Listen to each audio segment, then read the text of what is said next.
Okay, so our first speaker for Full Circle 2024 is Adem Manderovic. He's the founder of Closed Circuit Selling and CRO School. Adam might come from sales and the chief revenue officer side, but he's an absolute marketer's dream. I'm going to stay on and do this presentation with him to help translate any of his sales talk into marketing talk. Adam, you're going to share your approach to segmenting the market with us today, aren't you? George, I certainly am. And what I realized through this process, as will you, is that it is the absolute cheat code for closing the gap between what sales and marketing should be. And Adam, you're going to share a little component for us as well that I personally hadn't heard about before, and I don't think any of our audience will have heard about before either. We certainly are, George, and that was a huge realization that will show what the fundamental components are for connecting actions across the funnel, which will make sales and marketing's job easier for your organization to win. All right. Well, excited to share that with everyone.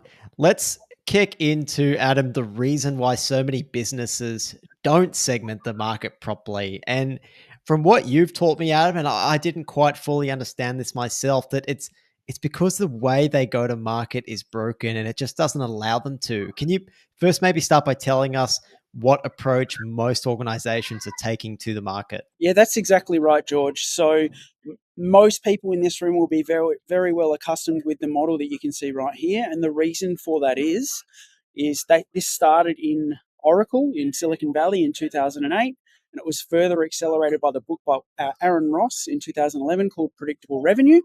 That model showed a way to scale your business like never before in terms of how it was measured. And that became the tools in terms of the measurement, and then that then curbed the behaviors. And we're going to go into that in a lot more detail here.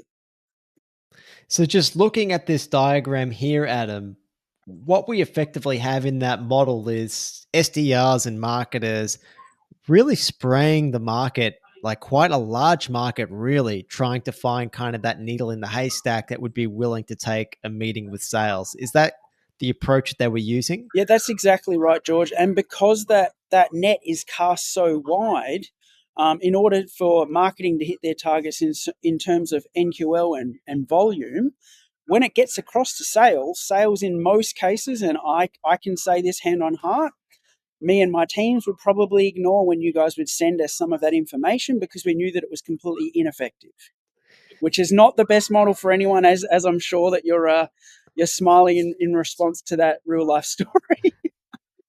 That hurts. And I'm sure a lot of our audience can probably empathize with that. And it leads to a breakdown between marketing and sales. But Adam, it's not just about resulting in a breakdown of marketing and sales. It's actually a really inefficient way for their business to go to market as well. Is that right? Because we're incentivizing the wrong actions. Yeah, correct, George. So if you think about it from the sales side, what I'd then be asking my business development team to do, because of also how we were measured, obviously to set the meetings, and then how many of those meetings would obviously go to opportunity and how many of those would go to deal one.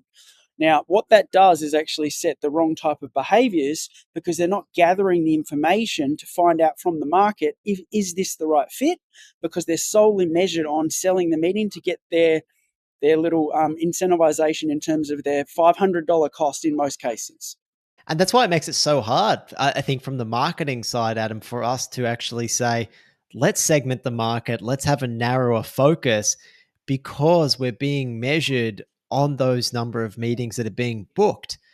And so to do that, we have to go really wide because we're trying to reach so many people, because we're trying to find, again, that needle in the haystack that will take that meeting with us. So this model itself is actually preventing us as marketers from segmenting properly and then from aligning with sales properly. Yeah, that's completely right. And what you'll see here today is not only the downstream repercussions of this model is a higher operating cost because you'll need more bums in seat to operate. We can show that there's a far better way if you can be aligned or being aligned to segment the market. And I'm very excited to share your approach with everyone, in particular, that component around cataloging the market, which you're going to be talking about as a crucial step towards the end of this presentation. So, building on all of that before, Adam, just to really hit the point home, in your experience as a head of sales and a CRO, was marketing focusing on quite a wide ICP? Did that just kind of waste sales' time? How did you react to that? What was that like? So the gloves are off here, George. We're in a safe space. Most of the time, because of that, we would just ignore the stuff that you sent us, to be completely honest. And that's not the type of relationship that you want for your business to be effective. And that aids to the market's misrepresentation of what sales generally think because of that broken modeling, what marketing's job is. And most 10 times out of 10, they will say, get us leads, man. Because of how this model is so highly prevalent, it actually shows the breakdown between sales and marketing of how we're both measured. And that means the handover from marketing to sales in most cases will likely be ignored, because we know due to the sheer volume that they will be completely ineffective to get us to where we want to go in terms of the sales.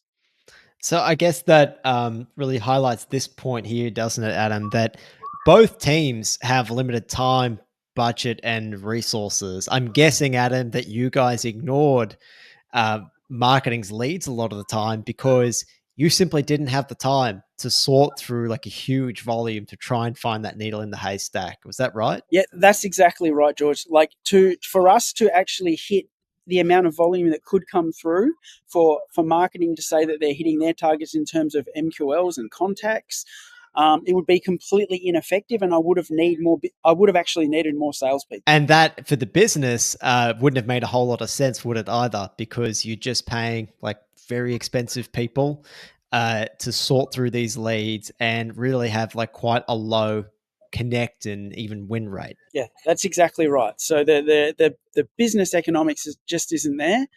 So what we would do, hand on heart, is in most cases, unless there was something attached to those leads and why they wanted to get started and there was further detail coming from marketing, in most cases, we would actually ignore most of that volume because it just wasn't relevant to us. And what we knew would actually get us further into the funnel for those conversations with those prospects that could become clients. And then, Adam, once you did narrow your focus and you did narrow on like a specific set of customers, did you find that it was easier for you to win from the sales side? So, George, yeah, let me tell you a little story. So, how we actually learned how to be more effective was actually through a little bit of a trial and error process. The first thing that I noticed was looking at a lot of our bid contracts. We were the best in market, we had the best name, the biggest company, and the best price, and we weren't winning them. So, what I did was, with me and my team, we went and actually read them. I realized through that how we were sounding to the clients was all about us and nothing about them. So what I did is actually pull apart those bid contracts, tenders, RFPs, and make that into sales copy that I would want to read as a customer. From there, I realized that they're still probably not going to read that.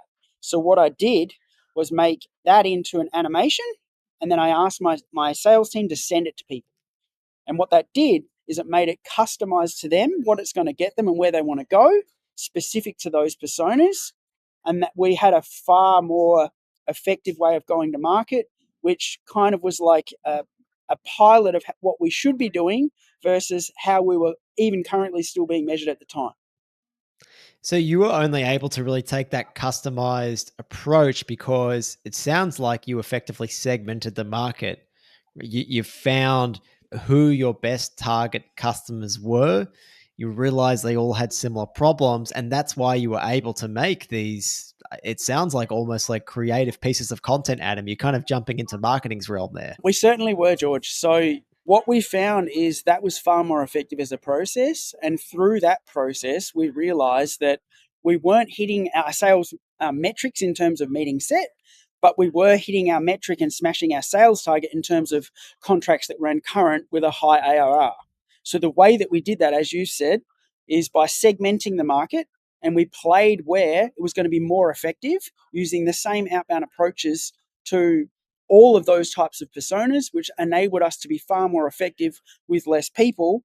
But yes, still missing how we were traditionally measured in terms of meeting sets and opportunities open. So there you go. So it allowed you to stand out. You could have effectively like an outsized impact. You said you were able to have a better impact with less resources. And that's because you're focusing your attention on a group of people that maybe the market wasn't paying as much attention to or weren't being as tailored towards. I mean, I imagine that your other competitors who were also trying to win these bids weren't having anywhere near as much of a relevant approach as what you were. And that really stood out to those potential customers. Yeah, not only was what we created through that creative process more relevant to those types of personas, the way that we went to market to deliver it to them was also different against the white noise at market that business development would traditionally be following through the Aaron Ross model that we discussed earlier. And in all, I guess that gave you a competitive advantage, right, Adam? That allowed you to become the obvious choice in their minds. Yeah, as a result, we broke national and international sales records utilizing this model each and every time that I did this at all of my placements in head of sales roles. All right, fantastic. Well, I think that's a pretty good hook then to start to dive into some more of the segmenting process then, Adam. Now, the first step that you have for us is actually working out who your best customers are. Can you walk us through your process in how you would normally figure that out? So at the time, what we did was just figure out what worked for each persona and then rinse repeated that exact process, that exact creative, that exact messaging to similar types of companies just like them. So, for example, with some of the large telcos, we realized that their exact buying committee, their exact sales process, and what was going to make it real for them would also make it real for their biggest competitor. So we tried that for each industry sector and we were wildly successful. What we noticed for the companies that didn't work with, we made sure that we would always ask them, why didn't you buy from us? What could we have done better? Because that gave us more feedback loops on what their known objections were for companies just like them. And then we were able to utilize that within our next set of messaging for our next best customers. Okay, so you're actually going and getting this information firsthand from the market, finding out who was a great fit for you. For those that you didn't win, why weren't you a great fit? And then using that feedback loop to feedback into, okay, well, maybe these guys are part of another segment that we should target with a different set of messaging. Very interesting way of discovering all of this from the sales side, Adam. And the way that we like to think about it is kind of in that idea of the 80-20 rule, that idea that 20% of your customer base results in like 80% of the output. And that might be revenue, it might be profit. It's really just value that the business cares about. And so, as you've noted, Adam, like not all your customers are made equal. There's good ones and there's bad ones. And we've got to know who we want to really target and when. The question, Adam, as a CRO, value wasn't always just revenue, was it? Like, what other factors were there that might make a company valuable? Yeah, that's a great question, George. So a lot of the things that we would look for in that overarching perspective that perhaps a lot of really talented marketers may be too disconnected from because of the broken modeling were things like, is this going to be serviceable at customer success? How hard is it going to be for the CSMs to be able to deliver on these contracts, and are they easy to deal with? And then right down to, are they going to have multiple sites, and is this going to be too hard in terms of coverage for us to be able to facilitate? These are some of the considerations that we would define as our next best, which I guess through the disjointedness of those broken models, a lot of the individual departments may not necessarily be across, because they would just look at things like probably who's going to pay the most money, and or how quickly could they give us more customers just like them through their referrals. But that's what we know, what we would look for from the market. That's interesting. So, I suppose is it a good exercise then for the audience here to kind of sit down and write down what factors are most important to their business right now? Because it sounds like, as you said, revenue isn't necessarily the most important one. Yeah, correct, George. So for different types of businesses, especially enterprise or above, they'll be looking for right fit, how easy to facilitate, whereas people in startup mode might be looking for who can we collaborate with that's going to bring us more and celebrate our success, and then lean into more of those types of customers themselves. So each of those individual drivers and components of how that's defined will be different depending on where you are in terms of the market. So I guess maybe a good exercise then is to write all those down and just kind of score out of 10 of which ones are most important. Adam, you also don't want to do this in isolation just as the marketer too, right? You probably want to bring in at least sales into that conversation, maybe some leadership. What are your thoughts there? Great question, George. I would always be advocating that a pillar from every single department, so marketing, sales, and customer success, should be brought along this journey so that they're completely aligned and not operating in isolation. Because I don't know about you, but in those heads of sales roles, we would be using targeting software that's completely separate to what marketing would be able to give us top down. And customer success might be using profiling data on who they believe that they should also target. And operating in separation actually gets us absolutely nowhere apart from the segregation that we see at market today. So this 80-20 rule and doing it with those key stakeholders from the company, it kind of brings total alignment on sales, marketing, customer success as to who our best customers are and why, which allows us to work better together in a much easier way. Yeah, and ultimately it enables marketing to produce the type of marketing that we would hope that they would want to be producing. So, Adam, once you've decided what factors then are really important to your business, what makes them such a great fit, you can use some kind of spreadsheet or scoring system to go through that existing set of customers, see how well they do in each of those criteria. So, maybe how well someone is a fit at customer success, how much time it takes to service, how much revenue they're bringing in. You can score how well each of those companies are doing against each of those factors.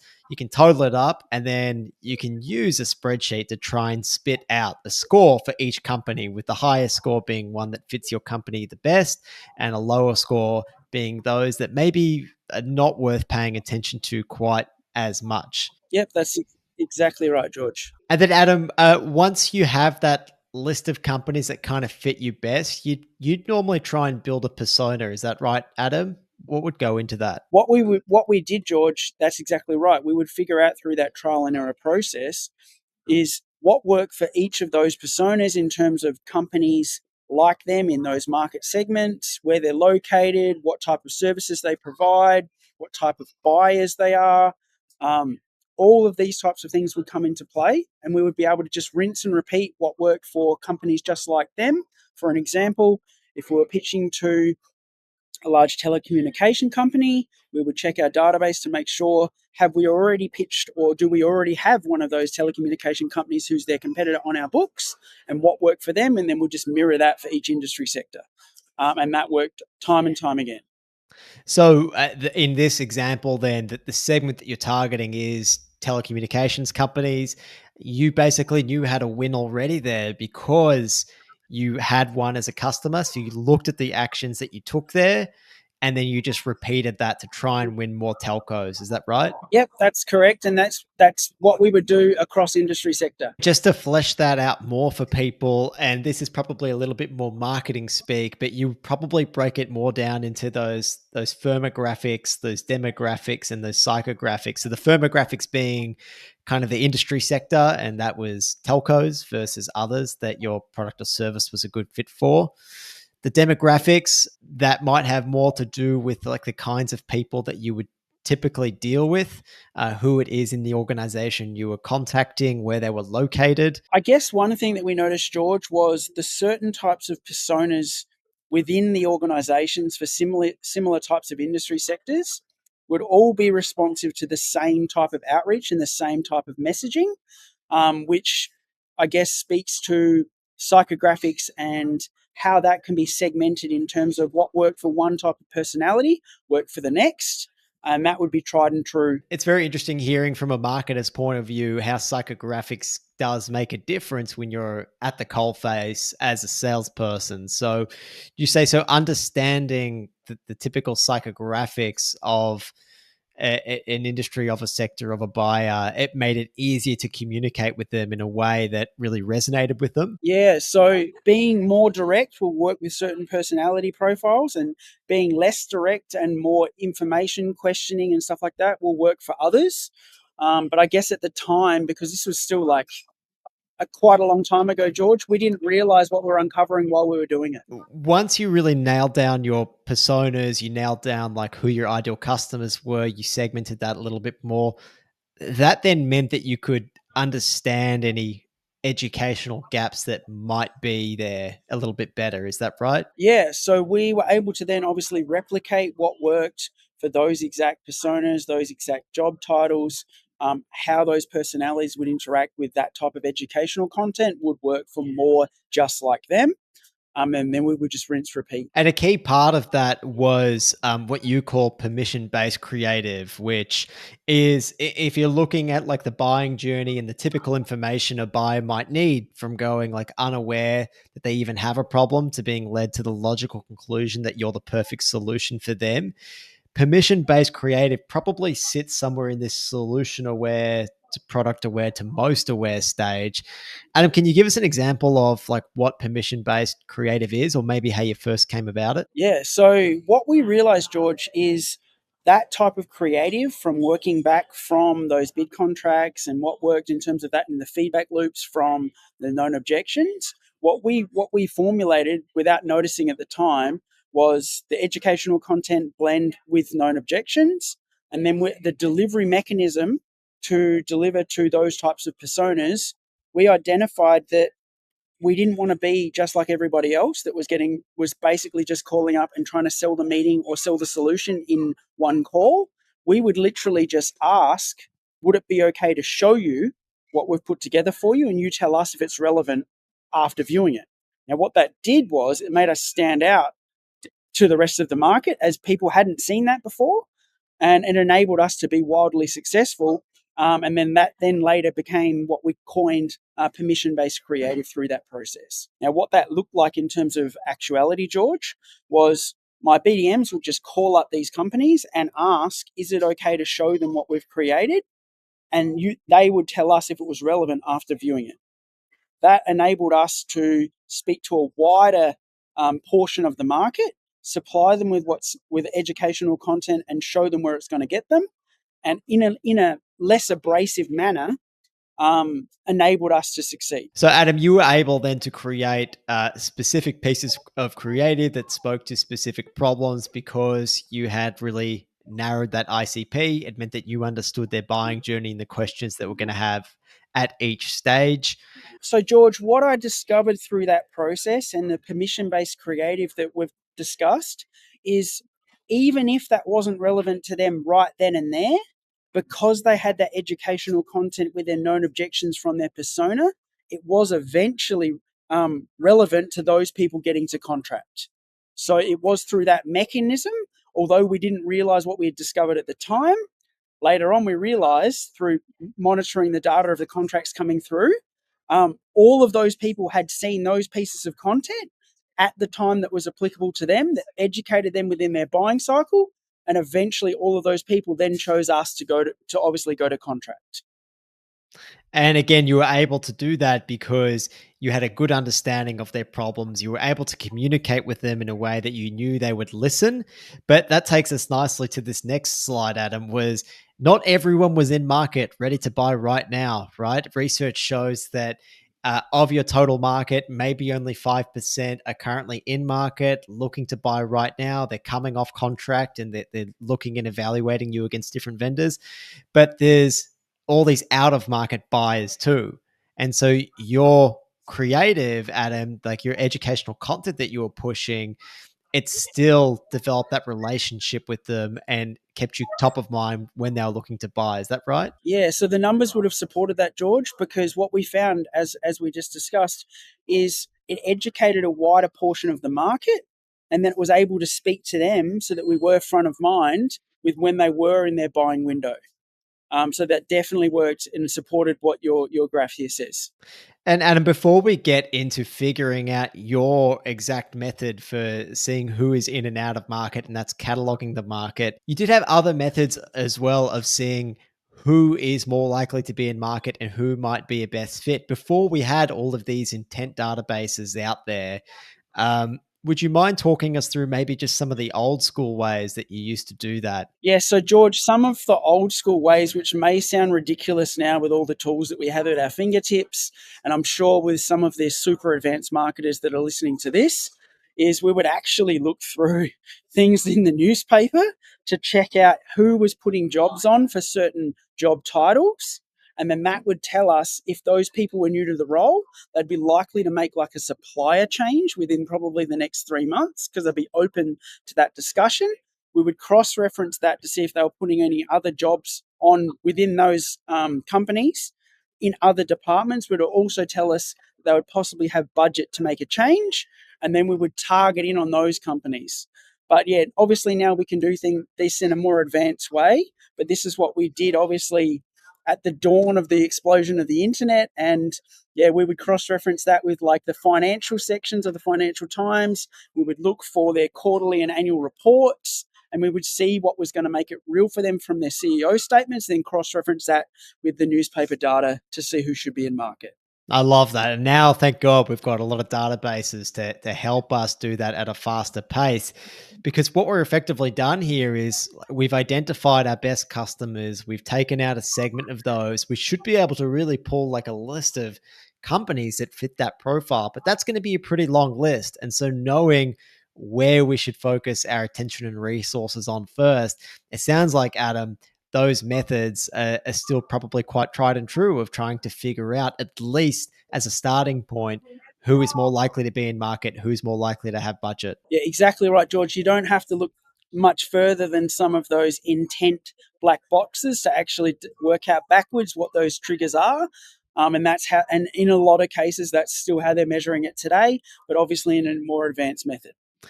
And Adam, look, those intent black boxes are okay. And I'd like to hear your perspective from the sales side as someone who's probably been shifted a lot of leads based on those intent databases and platforms.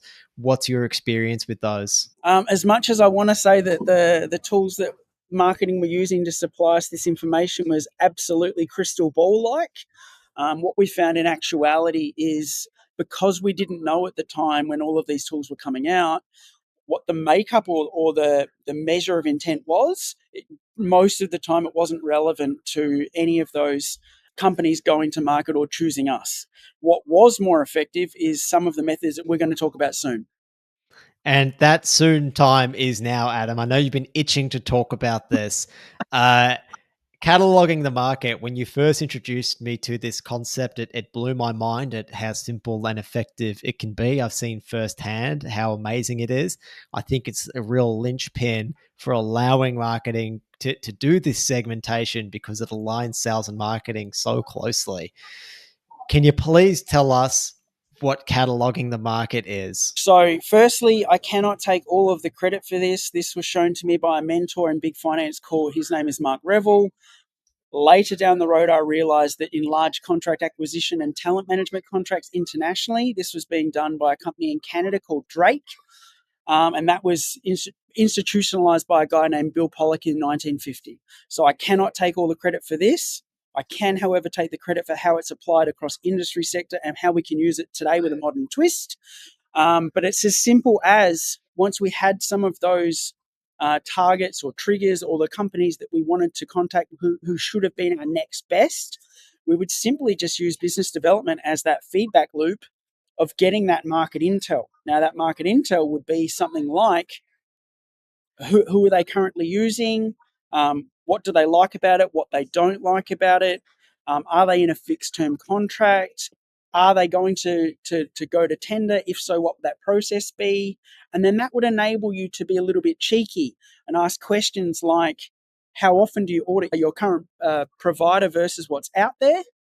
So doing this in this manner, George, enables you to speak to that prospective buyer as an account manager for an account that you don't yet have. Now, why that's important is it enables you to lower the barrier of entry because you're not pushing them into the hard sell to take this meeting then and there, or you're not asking them for the deal in the first call. You're simply asking for the right information that could possibly win you the deal and enable you to walk some of that information back over to marketing to make sure that you could create something together that's going to make you more effective. So to be clear, Adam, this process of cataloging, it's literally taking those target accounts that we defined as our ideal customers as part of that segment, and we're literally calling them. Is that right? We're literally calling them on the phone and asking them this series of questions. Yeah, that's right, George. So we would do all of this through direct conversations.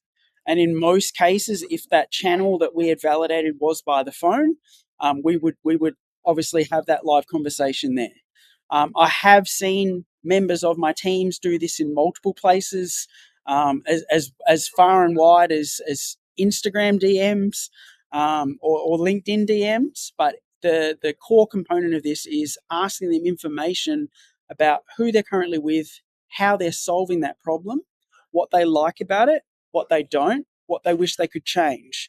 That then opens the door to get a whole heap of information that you can then use as your feedback loop to have more effective marketing, to get you right into having a more valuable discussion in terms of the deal room. So you're constantly handing information back to marketing then on like what those problems are that people are experiencing. So marketing can create better educational content. And then also, if sales wants to pass on like a one-to-one capacity, a piece of creative that they know is really going to hit home and address those core problems, it sounds like we get that information on what those problems are from cataloging the market. Yeah, it's not only that, George, it'll also give you a picture between that feedback loop between sales and marketing of who's with who, what they like, what they don't. And that it'll paint a picture as well as tell you things like what their annual contract value is, which is important for downstream commercial viability, as well as give you more validation from the market in terms of feedback loops for their known objections. So that can then translate in terms of what can be built to make sure that you can win for those personas. I mean, that is the best intent data you could get. If I could buy that from a database, I absolutely would. That would be unbelievable. It sounds like you've got to use this cataloging the market method to get that information firsthand. But I mean, moving to this next slide, as a marketer, I mean, if this is what you end up with, that is incredible. So what effectively you're getting that list of best fit companies, and you have here like an indicator as to whether someone is currently in market looking to buy, or whether they're still on contract and they're coming up for renewal soonish, or maybe they're not coming up for renewal for some time. So we know who to prioritize. Yeah, that's exactly right, George. So what that did was enable us to have a really closely alignment with marketing. We could then prioritize who's going to be in market within the next 3 months, opposed to who's going to be in the market in the next 6. But the most important component of that, or one of the most important components of that, is asking permission to come back to them and show them at certain time periods, or asking, would it be okay if I come back to you 4 to 6 weeks, and just to make sure that nothing has changed. If that was the outcome of that call, you would then go and speak directly to marketing to say, could you build me something within this time frame so that I have something to show them and go back with them in hand. So that call then, that cataloging call again, is where you're extracting all of this information, and people give that over reasonably freely. Is that right, Adam? There's probably some skeptics in the audience thinking, oh, it's all well and good to say you can go and ask these questions, but does this stuff actually work? So if you don't have to look any further from how this is still done in big finance or manufacturing or large contract acquisition. Sure, like with anything, you may come across some people that won't tell you exactly who they're with, but what they will do is talk about what they don't like about it or what they wish they could have. That then gives you a feedback loop of what you could build in terms of if that's possible within your organization. And if your marketing team can build something to tell you that story or sell you that story, without a shadow of doubt, this is the most direct route to get that information.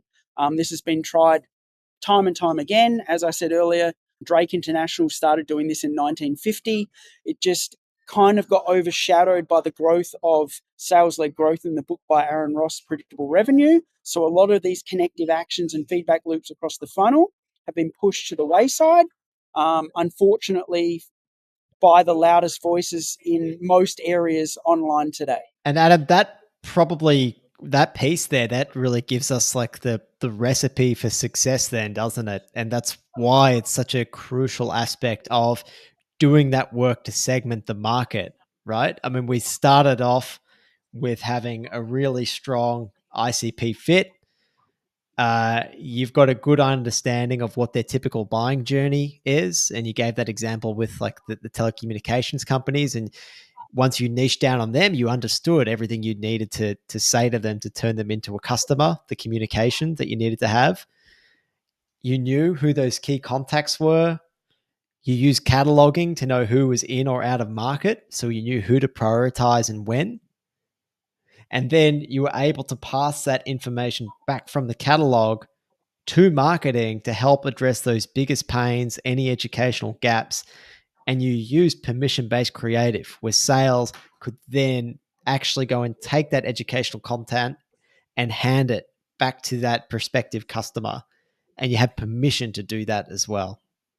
And so, Adam, this looks like the recipe for success then. Not only did it do all of that, George, but it also enabled us to ensure that we had the right fit for the right customers all the way to customer success, because this enabled us to have open and honest discussions of what their requirements are ahead of time, so that the deals didn't go to customer success and churn straight away like the market we see today. That's great. So then it's not just the recipe for success for marketing, but it's for sales, for customer success too, because then deals aren't going to fall over and churn once they get there because it's a bad fit.